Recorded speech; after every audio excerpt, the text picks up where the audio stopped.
Once your painting is dry to the touch, you are ready to start glazing. Underpainting dry time is anywhere between 24 to 48 hours. Once you're ready to glaze, you want to start by mixing your paint colors. I have a set of neutrals on the left side over here for my white stripes. Always have a dollop of pure white paint and pure black paint on your palette. Up top, I have only 2 colors for my green shiny fabric, 5 colors for my blue stripes, and on the right side over there, I have a few colors for the bottle. I've concentrated all of the colors on the outside of the palette just so I can keep the center nice and open for glazing and for medium. To dilute all of your colors, you're of course going to have your medium. Nothing special added to it. It's the same medium you've been using. Have your brush cleaner ready to go.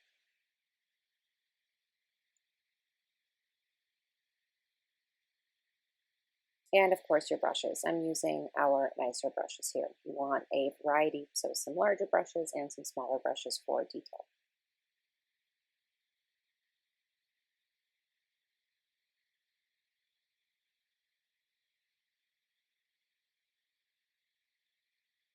So here I'm pouring some medium on my palette.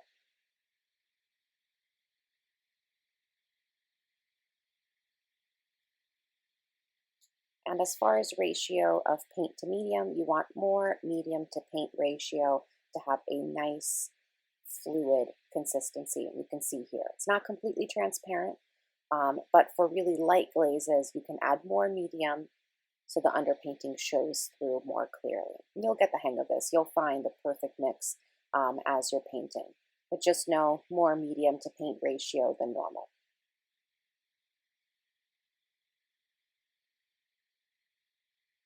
And for any areas that you need to completely cover the underpainting, you're of course going to add more paint to medium ratio for more of a alla prima application. So here I have the image side by side to the underpainting. You're going to start in the darkest area first. I think that's easiest. So you're going to concentrate that paint color.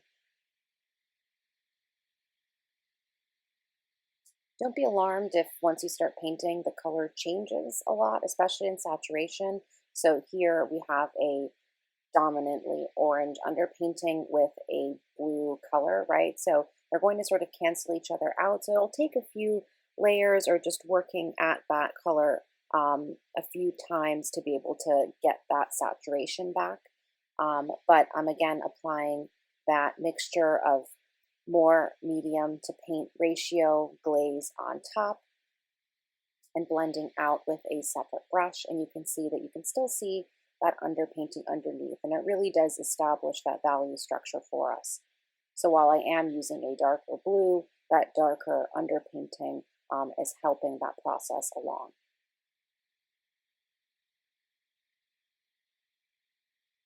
Once you finish one stripe, you want to move on to the one next to it.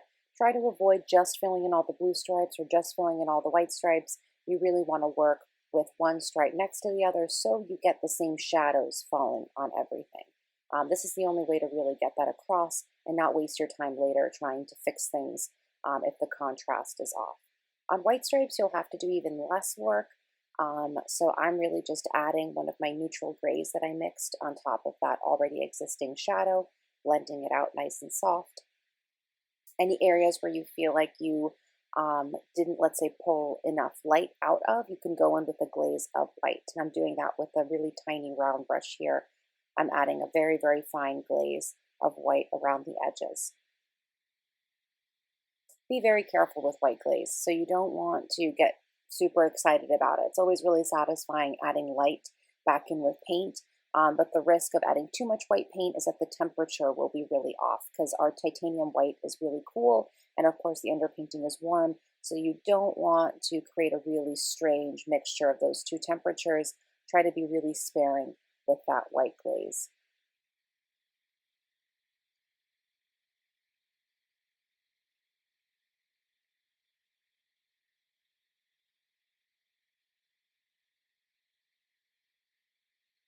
The underpainting really acts as a guide too, right? So because you did all of that work in the beginning stages, your value structure is already established. So you're not focusing on two things at once. Here I'm really just following the existing map I've laid out for myself with color.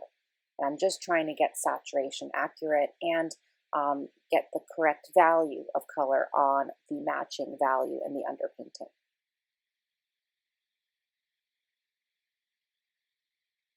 You can also glaze lighter colors, right? So just like I was talking about that white glaze, that's why I've mixed a variety of values in my colors too. So here, let's say I didn't pull enough light out for that blue stripe, I can always go in with a lighter blue glaze to bring more light to that stripe.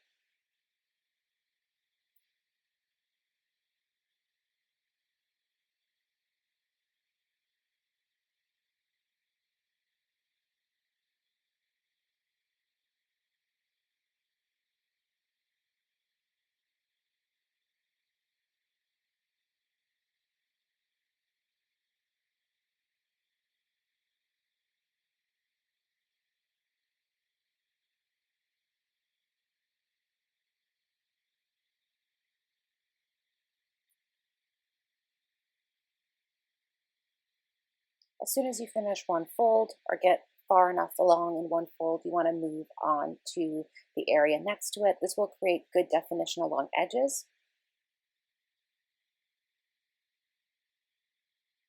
And the same system applies here. So I'm going to add color to one stripe.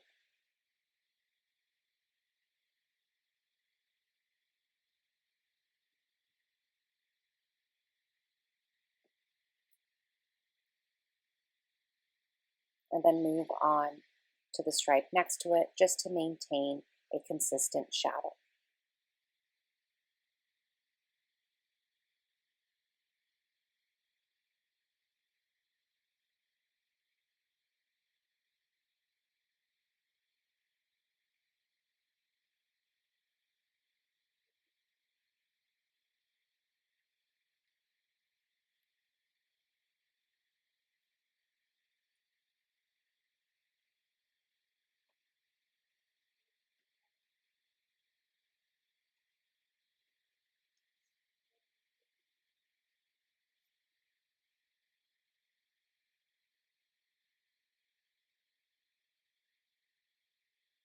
The beauty of underpainting is that because we're glazing and thinner layers, that warmth really shows through, and you can see that it's more dominant in those lighter stripes, but it really gives the painting life. So even if that warmth isn't necessarily in our still life, we are able to add it through painting, right? It gives it a different finish and a different quality.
Next, I'm moving into the green shiny fabric. So like I showed you on my palette, I only mixed two colors for this area because it's so dark and has so much contrast. You're not going to see as much variety in between values, and the fabric uh, is mixed with a really transparent paint. So I used phthalo glue for this to get this green, and phthalo is incredibly transparent. So it acts wonderfully as a glaze where I can lay it on top and it'll retain all of the information underneath. And you can see here, as I'm laying down that glaze, all of the work that I did underneath is still visible. And this paint adds a darker value too, right? So I've been really encouraging of not going in too much with burnt umber, really just being super selective with it, because your glaze will also add value or contrast where you need it. So you can see here that green that I mixed really deepened the shadow in that fabric. And in those lighter areas, I'm just adding more medium to paint ratio. So it's not a different color that you see over to the right. It's that same paint color. I'm just adding more medium and blending it out more to get a lighter effect.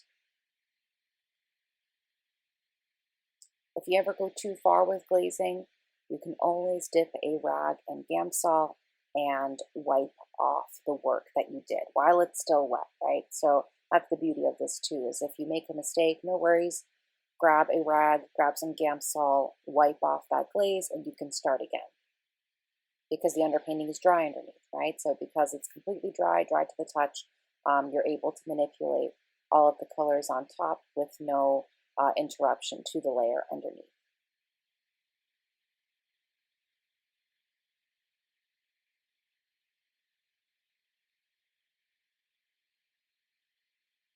So again, you can see I'm really spreading that glaze out, trying to create a nice thin layer. And much of the underpainting is still showing through, so I might change my mind on this. I might go back in with a second layer, so not as much of that burnt sienna is showing underneath. This can be, a personal choice or preference. I still want it to be accurate to the fabric that I see in the still life, so I might choose later on to go in with another layer, just so that burnt sienna isn't as strong or apparent.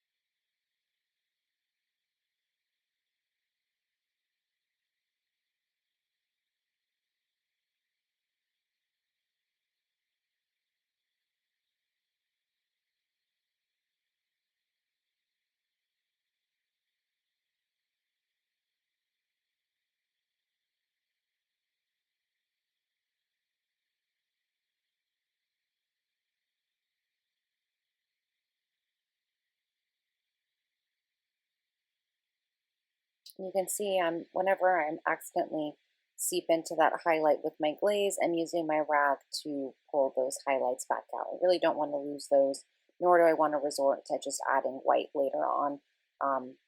And I want to really make use of that underpainting underneath. So if you ever find yourself just going too much into the highlight, grab a rag and wipe away.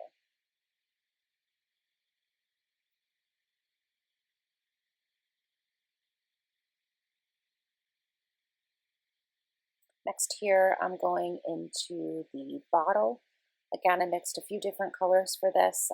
Some assume that, okay, if this is a dominantly yellow bottle, that you just, glaze yellow on top of everything, but that's not the case. You still have to acknowledge that each stripe that we see through the bottle is a different color. The bottle itself will change colors throughout. So make sure that you're still painting in areas, right? Don't just assume the bottle is all one thing.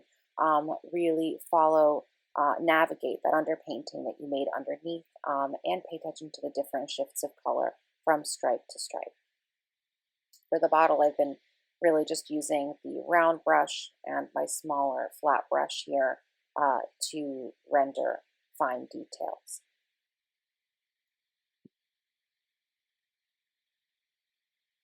Of course, one of the trickiest bits about working with transparent objects is that you have to constantly be thinking about what you're seeing through the object, right? Which is, in this case, the stripes behind it, and what's on top, which is, let's say, the glass or the left side of this glass, which is a solid value, and all of the highlights that are on top. So you can see I'm trying to work around those highlights so I don't lose the intensity of that bright value. So it's a tricky thing to do, but once you've managed to sort of separate those two things in your brain, it's a lot easier to navigate. And if you, let's say, missed a highlight or accidentally covered up a highlight through your process, you can always go back on top with a glaze for that highlight.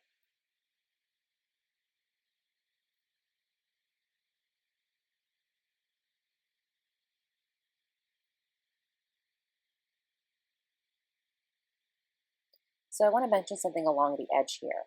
So you can see that the bottle and the fabric were really, really similar in value, so it was hard to tell what was lighter and what was darker. I thought that the bottle, where they met edge to edge, the bottle appeared just a tad darker than the fabric. So I had to make a choice in making the background lighter to be able to see separation between two things. And sometimes you have to do this in your painting, right? When you're like, I'm not sure what's darker, I'm not sure what's lighter. It's like, look closely, make an educated sort of, decision based off of what you see, and push one thing lighter or darker. That'll just create better definition in your painting, and it won't confuse you or the viewer when looking at it.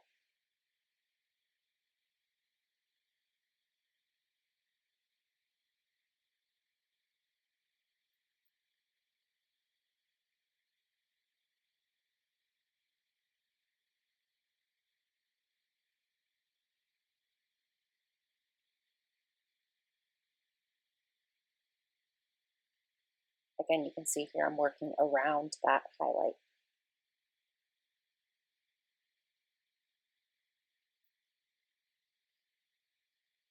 And the underpainting did a lot of the work for me, right? So as far as values and separation, the underpainting really already established that. So I'm not doing too much work. I'm just being conscious of where I'm placing my glaze.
So you'll keep working through your painting until there's at least one layer of glaze on the entire surface.